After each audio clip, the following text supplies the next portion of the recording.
Actor J.J. Green has been in over 15 independent films, and you may recognize him from the new show, The Quad. But more importantly, he's actually made Oprah Winfrey laugh. More about that story? Stay tuned. You're tuning into the destination for TV superfan discussion, AfterBuzz TV. And now, let the buzz begin.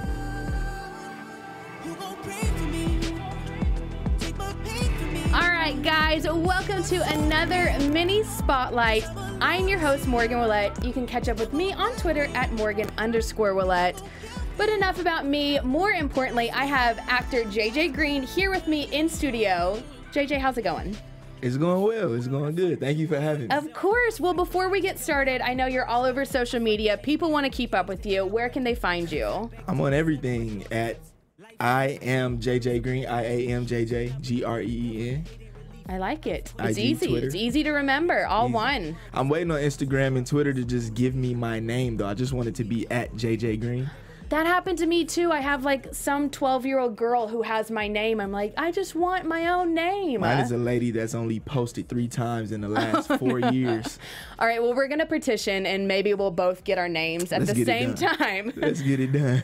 All right, well, let's talk real quick about your new show, The Quad, that's on BET. Tell me a little bit about your character. How did you get that role? My character's name is Javay Sims. Actually in high school. You know, the show is about a college, but I'm in high school. Me and my best friend, we go to visit the school. You know, he's thinking about playing football there, and I'm his guy. I'm his right-hand man. I kind of start a little bit of trouble. Oh, okay. And, you know, that's in episode 3, and it was wild. It's a wild one for sure. Can we get some detail? Have we seen the wild episode yet? It came out, yeah. Okay. It just so aired. What wild thing happened? On Tuesdays at 10 p.m., The Quad on BET. I'd start trouble. I'd start a fight with a guy in college. His name is Bojan Fossum. He's the star quarterback at the school right now. Do you win the fight? We'll have to keep. You got to keep watching to see if I can win. I definitely lost that one though. I lost the first one. I lost it. Unfortunately, you know it happens. You know, you win some, you lose some, but you live. You live to fight another day. That's key. Well, I'm curious. Filming a fight, is it hard to act like being that angry? It was intense. Okay. It was definitely intense.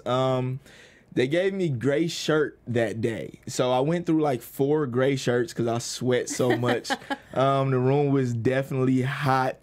Yeah, it was very, very intense. I was blessed enough to be able to do my own stunts. So I definitely had to do a little bit of stretching afterwards.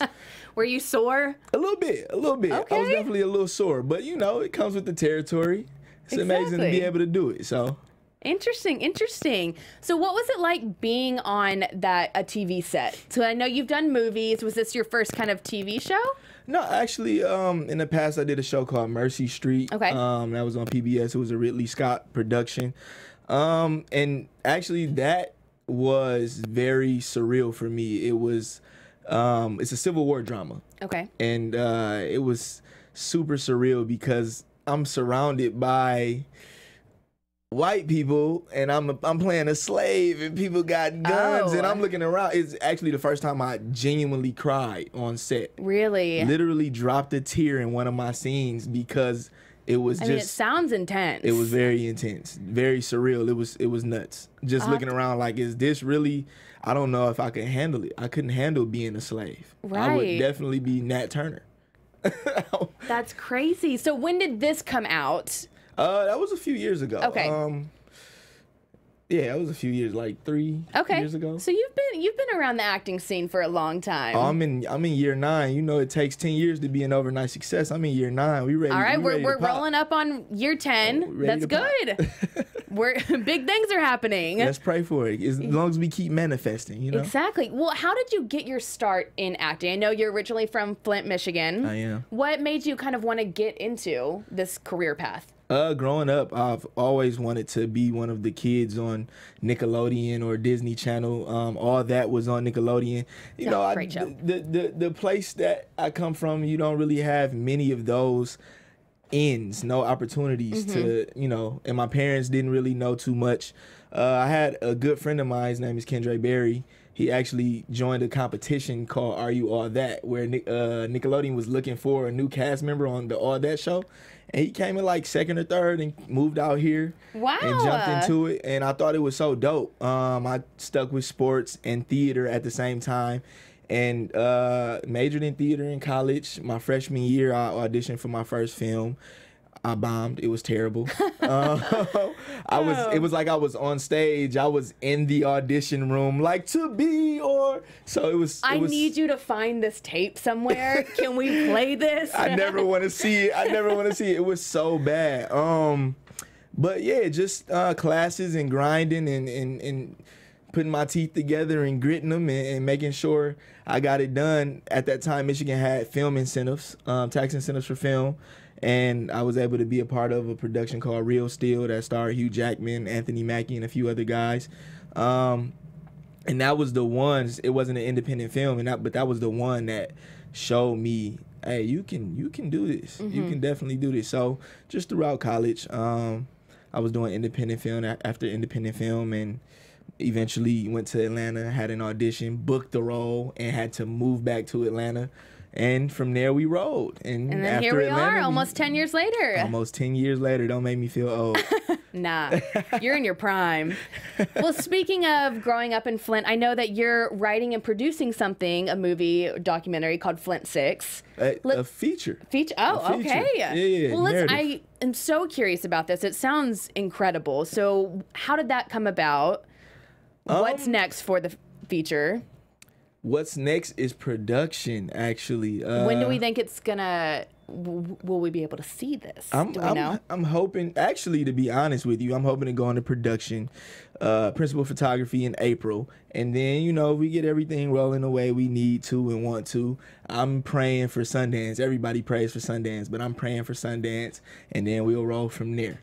Well, I'm excited. I hope you get to Sundance and I can say that I got to interview you. That would be amazing. And it'd be incredible. So what's kind of the backstory, but obviously with the Flint water crisis, is that, I mean, you're from Flint. Is that what inspired it? What really made you want to say, hey, I'm going to make this movie? What was the inspiration behind that? I like to have the opportunity to help change circumstances and change lives. So a bunch of things. One thing was wanting to showcase my city in some way. Also wanting to give people there an opportunity to experience the amazing things that I've experienced in the television and film industry, which is like learning how to audition, learning how to, conduct themselves on set. So I wanted to film in the city of Flint. Also, just wanting to tell a story that pulled at people's hearts and let people understand, like, this situation is not over. It's not over. The Flint water crisis obviously is the inspiration for it. It was the inspiration for it. Yeah, those people deserve some light on it and not just a rinky-dink story that, kind of just doesn't give them the right. I don't want to make the people look like sad puppies. They're strong. They're strong people. So, and that's what I want to showcase them as. So the synopsis of the story is a group of high school students hold a government official hostage, demanding some change and reparations for a city dealing with a crisis. It's a fictional story surrounding a real problem. And it's kind of like my artistic revenge for the people that weren't prosecuted because of this problem that's still going on today. Interesting. Well, okay, so I also read, and then I want to hear your opinion on this. So you were offered $3.75 million from producers to finance this film, but they didn't want it filmed in Flint, correct? Right. So kind of tell me the backstory behind that. Why was it so important to you that it stay in Flint? It's a film about Flint. Nothing else in the world looks like Flint. Nothing else in this country looks like Flint. Tax incentives should not be the motivation behind this project. I think bringing light to a situation that the media covered for a second and then swept it under a rug, that should be the motivation to keep it in the light, to let people know it's still going on, it's still happening. We need to fix this. the next problem comes and the media moves on and forget about the people that are dealing with. They don't have drinking water. They don't have cooking water. They can't take baths in this water. That's nuts. This is America. Like you can get a military all this money to go over in other countries and police these people, but you can't take care of a water situation in a small city. It's insane. Well, I'm so happy. I admire you completely for making this movie. I'm excited to see it. Oh, definitely. Thank you. So, of course. Well, real quick, I know we're running out of time in this interview. I have to. So, you had a small feature role in Selma. And I did. We've got to talk about how you were on set with Oprah Winfrey. You had this role, and you cracked a joke, made her laugh. Not a lot of people, one, have met Oprah. More so, like, made her laugh. So kind of tell me the story behind that. Oprah's amazing, first of all. I love Oprah. It was the day that Maya Angelou had passed, and she was down. And me being me, just running my mouth, cracking jokes, she just happened to turn around and acknowledge my joke a little bit. So it was a great day. Future comedian, I don't know. I might get up on the stage one day. You never know. It might turn into the new Donald Glover. You never know. It all started with Oprah. That's what you can say. It all started with Oprah. It always starts with Oprah. Exactly. All right, well, before we wrap up, what is next for you in the future? Obviously, Flint 6. Everyone stay tuned for that. Any other projects you got coming up? We working, we grinding. Actually, got a few other projects that I've written. I'm moving towards directing as well. And I might even hop up on a stage. I might even drop an album. You never know. You're a man of many talents. All right, well, we'll stay tuned for all of that. And where can everyone find you one last time? Keep up with all your projects on social media. I am JJ Green. That's the name. @ I am JJ Green on Instagram and Twitter. There you go, guys. Well, stay tuned. Also, tune into The Quad on BET's. When's that? Tuesdays? Tuesdays, 10 p.m. is lit, I promise. It is lit. He gets in fights. We don't know. He wins them, loses them. We might win. We might win. He might win. You never know. All right. Well, thank you guys so much for tuning in to another mini spotlight. I'm your host, Morgan Willett. Catch up with me on Twitter @ Morgan_Willett. Big thank you to JJ again for joining us, and we will see you guys next time. Oh.